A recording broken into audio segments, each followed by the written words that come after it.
Retro படம் பார்க்க போகிறீங்களா? படம் எப்படி இருக்குன்னு ரிவ்யூ முன்னாடியே தெரிஞ்சுக்கிட்டு படம் பார்த்தனா ஏமாற்றம் இருக்காதுன்ற நம்பிக்கையில் தானே நீங்கள் ரிவ்யூ பார்க்குறீங்க. கரெக்ட் தானே? அப்போ உங்களுக்கு நான் ஒரு டிப்ஸ் சொல்கிறேன். படம் பார்க்கறதுக்கு போகிறதுக்கு முன்னாடியே டிக்கெட் எடுக்கிற கவுண்டர்லையோ இல்லை அவங்ககிட்ட முன்னாடியே கேட்டுக்கங்க, இன்டர்வலோட இந்த படத்தை விட்டு வெளில வந்துடலாமா அப்படின்னு. ஏன்னா இன்டர்வலோட இந்த படத்தை விட்டு நீங்கள் வெளில வந்தீங்கன்னா உங்களுக்கு ஒரு முழு திருப்தி இருக்கும். சூர்யாவோட கம்பேக் பார்த்த மாதிரி இருக்கும், கார்த்திக் சுப்ராஜோட படம் பார்த்த மாதிரி இருக்கும். ஆனால் இன்டர்வலுக்கு அப்புறமா செகண்ட் ஹாஃப்னு சொல்கிறத வந்து நீங்கள் பார்த்தீங்கன்னா ஒரு ஆவரேஜான ஃபிலிம் பார்த்த மாதிரி தான் இருக்கும். ரெட்ரோ படத்தில் ஏன் செகண்ட் ஹாஃப் வந்து ரொம்ப போரிங்காக இருக்குன்னு நிறைய பேர் பேசுகிறாங்க இல்லையா? அதுக்கு என்ன காரணம்னா, இந்த படத்துக்குள்ளார சொல்லப்படுற கதை வந்து ஒரு 1.5 மணி நேரம் 1 மணி நேரத்துக்குள்ளார இல்லை ஒரு 2 மணி நேரத்துக்குள்ளார சொன்னோன்னா ரொம்ப சுவாரஸ்யமாக இருக்கும். அது ஆல்ரெடி ஃபர்ஸ்ட் ஹாஃப்லேயே பண்ணிட்டாங்க. தேவையில்லாமல் எக்ஸ்டெண்ட் பண்ணுறாங்க இல்லையா செகண்ட் ஹாஃப்க்கு. மொத்தமாக ஒரு 6 சாங் கிட்டே இருக்குது. ஸோ ஓவராக இந்த படத்தை வந்து எக்ஸ்டெண்ட் பண்ணுறதுனால ஒரு தோய்வு நிலை இருக்குது, ஒரு போரிங்கான ஒரு சப்ஜெக்டாக இருக்குது. குவென்டின் டாரண்டினோட பல்ப் ஃபிக்ஷன் ஸ்டைலில் ஒரு டான்ஸ் இருக்குது இந்த படத்தில். அதுக்கப்புறமா கில்பில்லோட ஃபைட் இருக்கு மாதிரியே ஒரு சில சீன்ஸ்லாம் இருக்குது. அடிமுறையோட ஃபைட்லாம் வருது, அதெல்லாம் ரொம்ப நல்லா இருந்தது. சண்டை செய்கிறத பாவம்னு புத்தர் சொல்கிறாரு, சண்டை செய்கிறது வந்து தர்மம்னு கிருஷ்ணர் சொல்கிறாரு. இந்த மாதிரி ஒரு ஃபிலாசபிக்கலான வேர்ட்ஸ்லாம் எடுத்துக்கிட்டு இந்த படம் வந்து கான்செப்டாக மூவ் ஆகுது. இந்த ரெட்ரோ படம் வந்து கார்த்திக் சுப்ராஜோட முந்தைய படங்களான ஜிகர்தாண்டா 1 மாதிரியும் ஜிகர்தாண்டா XX மாதிரியும் நிறைய ரெஃபரன்ஸ் சீன்ஸ்லாம் இருந்தது. அதில் ஒரு சிலதை வந்து நான் சொல்கிறேன். ஜிகர்தாண்டா XXல வந்து ராகவா லாரன்ஸ் வந்து அப்படி சண்டை போட்டுக்கிட்டு சுற்றிட்டு இருப்பார். அவர் வந்து காட்டுக்கு போவார். அங்கே போய் அவங்க நிலைமையெல்லாம் புரிஞ்சுக்கிட்டு அவங்களோட நின்று ஆயுதத்தெல்லாம் தூக்கி போட்டு காந்திஜி மாதிரி போராடுவார். கடைசியில் எல்லாம் இறந்து போயிடுவாங்க. இந்த படமும் அதே மாதிரி தான்.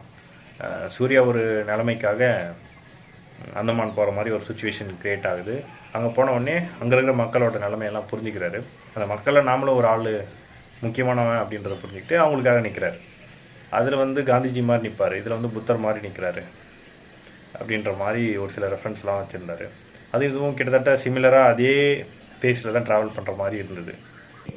அதேமாதிரி மகான் படத்தோட ரெஃபரன்ஸும் இந்த ரெட்ரோ படத்தில் இருக்குது. எப்படின்னா, மகானில் வந்து பாபி சிம்மா விக்ரம் வந்து எங்களை காப்பாற்ற வந்த கர்த்தரே அப்படின்ற மாதிரி ஒரு கடவுள் மாதிரி ஒரு ஃபிகர்லாம் அவர் பார்ப்பார். இந்த படத்துலேயும் வந்து அங்கே இருக்க மக்கள்லாம் வந்து சூர்யா வந்து எங்களை காப்பாற்ற வந்த கடவுளே அப்படின்னு வந்து அவர் முன்னாடி மண்டிட்டு வேண்டுவாங்க. இது அவரோட படங்களே, அவரோட ஐடியாலஜியே வந்து எப்படி இருக்குன்றது வந்து இந்த படங்கள்லாம் ரிஃப்ளெக்ட் பண்ணுது. அந்த ஸ்பேஸ்குள்ளாரே அவர் இயங்குறாரு அவரோட படங்கள் ஃபுல்லாக. ஜிகர்தாண்டா 1ல் வந்து ஒரு கேங்ஸ்டராக இருப்பான் பாபி சிம்மா. அவனுக்கு வந்து சுட்டு போட்டாலும் நடிப்பே வராது. அவனை நடிக்க வைக்கணுன்ற ஒரு சவால் இருக்குது. அதனால் இன்ட்ரெஸ்டிங்காக வந்து என்கேஜிங்காக வந்து சீனை வந்து கொண்டு போவாங்க. அதே மாதிரி இப்போ இந்த ரெட்ரோ படத்தில் வந்து சூர்யா வந்து ஒரு கேங்ஸ்டர் மாதிரி தான், ஒரு ரவுடி தான். அவருக்கு வந்து சிரிப்பே வராது. அவரை வந்து சிரிக்க வைக்கிறதுக்காக அவர் வந்து முயற்சிக்கிறாருன்ற மாதிரி ஒரு என்கேஜிங்காக ட்ரை பண்ணியிருக்காங்க. இது முந்தைய படங்கள் வந்து ஹிட் ஆனதை வந்து அப்படியே வந்து அதே ஸ்டைலில் காப்பி பண்ணால் மக்களுக்கு பிடிச்சிருன்ற மாதிரி கார்த்திக் சுப்ராஜ் ட்ரை பண்ணியிருக்காரு. கார்த்திக் சுப்ராஜை பொறுத்த வரைக்கும் குவென்டின் டாரண்டினோ ஃபேன் நிறைய இடத்துல சொல்லியிருக்காருன்னு நினைக்கிறேன். அவரோட படத்தோட டைட்டில் வேர்டு எழுதணும் இல்லையா, ரெட்ரோன்னு சொல்லிட்டு, அந்த டைட்டிலே வந்து ஒரு அதோட ஃபாண்ட் ஸ்டைலே ரொம்ப குவென்டின் டாரண்டினோட ஸ்டைல் மாதிரியே இருக்கும். ரொம்ப அட்ராக்டிவாக இருக்கும். ஒரு கிளாஸான ஒரு கல்ட்டான ஒரு ஃபீல் கொடுக்கும். அது இந்த படத்துலையும் இருக்குது. ரெட்ரோ படம் ஆரம்பித்த கொஞ்ச நேரத்தில் வந்து கார்த்திக் சுப்ராஜ் நம்மளை சர்ப்ரைஸ் பண்ணிவிடுவார். என்ன அப்படின்னா, ஒரு சிங்கிள் டேக்கில் ஒரு மேரேஜ் சீன் ஒன்று இருக்குது சூர்யாவுடையது. ரொம்ப அழகாக பண்ணியிருக்காரு. ஷார்ட் கம்போசிஷன் ஆகட்டும், கேமரா பிளேஸ்மெண்ட்லாம் ரொம்ப நல்லா இருக்குது. குறிப்பாக வந்து அந்த சீன் வந்து ஏன் ரொம்ப நல்லா இருக்குன்னா, ஒரு பக்கம் வந்து அந்த சாங் இருக்கு இல்லையா, கனிமான்னு சொல்லிட்டு, அந்த சாங் வந்து போயிட்டே இருக்கும். நடுவில் வந்து மேலே வந்து ஒரு பேச்சுவார்த்தை நடக்கும். திரும்ப வந்து சாங் டான்ஸ் ஆடுவாங்க, திரும்ப போய் பேசுவாங்க, ஃபைட் நடக்கும், திரும்ப சாங் நடக்கும்.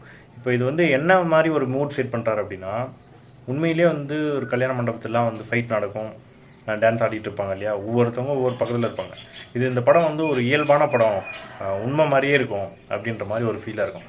பொதுவாக வந்து பாட்டுனா எப்படி இருக்கும், சாங் முடிஞ்சிடும், அதுக்கப்புறம் ஃபைட்டு இல்லை வந்து மற்ற சீனை வந்து போயிடுவாங்க. நான் சொல்கிறேன், இப்போ இவர் எடுத்திருக்க மாதிரியும் ஒரு சில படத்தில் இருக்குது.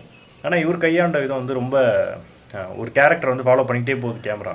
அதனால் ரொம்ப இன்ட்ரெஸ்டிங்காக இருந்தது. அது ரெட்ரோ முக்கியமாக வந்து ஏன் போரிங்காக இருக்குது செகண்ட் ஹாஃபில் நிறைய பேர் சொல்கிறாங்கன்னா, இந்த ஜிகர்தாண்டா XXல வந்து சத்தானின்னு ஒரு கேரக்டர் பண்ணியிருந்தார் இல்லையா, நிறைய நேரம் வந்து செகண்ட் ஹாஃபில் அவரோட சீன்ஸ் நிறைய இருக்குது.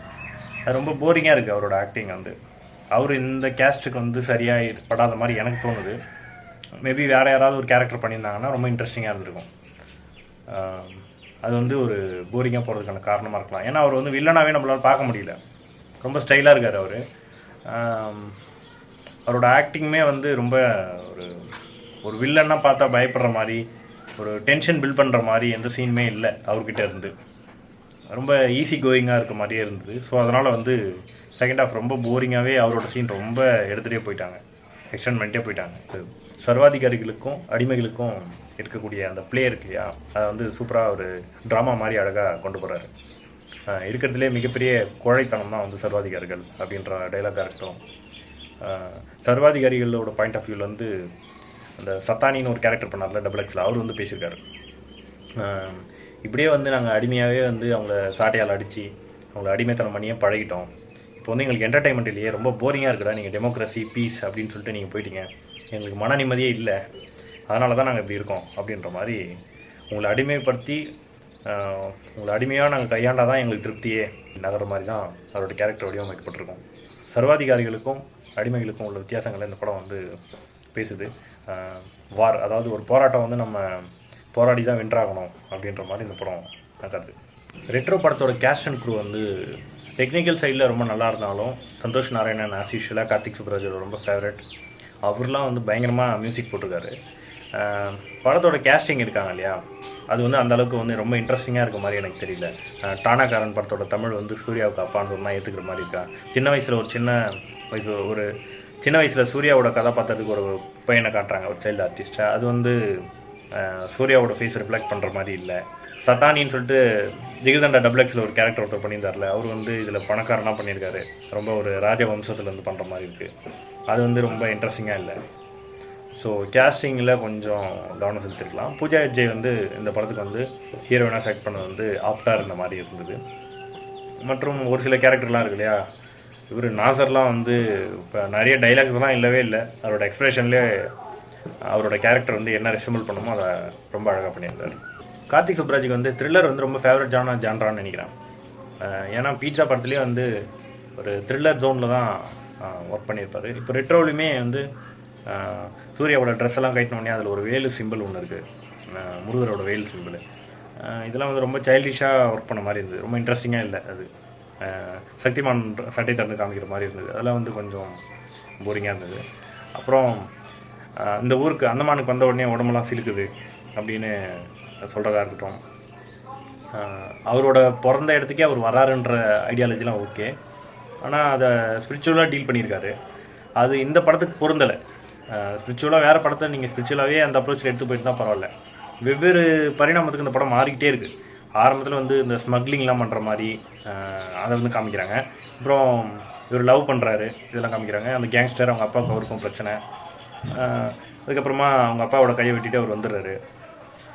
அதுக்கப்புறமா ஜெயிலில் இந்த வாழ்க்கைன்னு இருக்காரு, லவ் ஃபெயிலியர், திரும்பவும் அவங்க தேடி வராரு. அவர் ஜோக்கர் கேரக்டராக மாறுறாரு, சிரிப்பு டாக்டராக வராரு, காமெடி ட்ரை பண்ணுறாரு, திரும்பவும் வந்து லவ் ஓகே ஆகுது. அதாவது பூஜா ஹெக்டேக்கு வந்து சரி ஓகேன்ட்டு ஒவ்வொரு முறையும் வாய்ப்பு கொடுக்க போகிற நேரத்தில் ஒரு சண்டை வந்துடுது, திரும்பவும் பிரேக்கப் ஆகிடுது. இப்படியே தான் அந்த படம் வந்து முழுக்க நகர்ந்துகிட்டே வருது. ஸோ இதுக்கப்புறம் வந்து ஒரு பெரிய வில்லன் ஒருத்தன் இருக்கான், அவங்ககிட்ட வந்து நம்ம சண்டைக்கு போவோம் அப்படின்ற மாதிரி ஒரு சூழ்நிலை நிகழுது. இப்படியே தான் அந்த படம் வந்து மாறி போய்கிட்டே இருக்குது, ஒரு ஜோனுக்குள்ளாரே இல்லை. ஒரு கண்டென்ட் அது ஒரு பாயிண்ட்டுக்குள்ளார இருந்ததுன்னா அது ரொம்ப இன்ட்ரெஸ்டிங்காக இருக்கும்னு நினைக்கிறேன். இப்போ போர் தொழில் மாதிரி வந்து ஒரே கான்செப்ட், ஆனால் அது வந்து வெவ்வேறு சீனாக வெவ்வேறு நிலைக்கு அந்த கதையை வந்து மாற்றிக்கிட்டே போனாலும் அதோட கோர் ஐடியா ஒரு கோலை நோக்கி தான் இருக்குது. இதில் கோலே இல்லாமல் அந்த கேரக்டரே வந்து ப்ரொட்டாகனிஸ்டே வந்து கோலே இல்லாமல் இருக்கார். அதனால் அவர் போக்கில் போகிறது தான் நம்ம படம்ன்ற மாதிரி நம்ம பார்த்துக்கிட்டு இருக்கோம். அது ஒரு கட்டத்துக்கு ரொம்ப இன்ட்ரெஸ்டிங்காக இருக்கும் ஆரம்பத்தில், ஒரு கட்டத்துக்கு மேலே அதை ரொம்ப இன்ட்ரெஸ்டிங்காக கொண்டு போக முடியாதுன்னு நினைக்கிறேன். அதனால் செகண்ட் ஹாஃபில் தோய்வு நிலை இருக்கிறதுக்கான காரணமாக நான் நினைக்கிறேன்.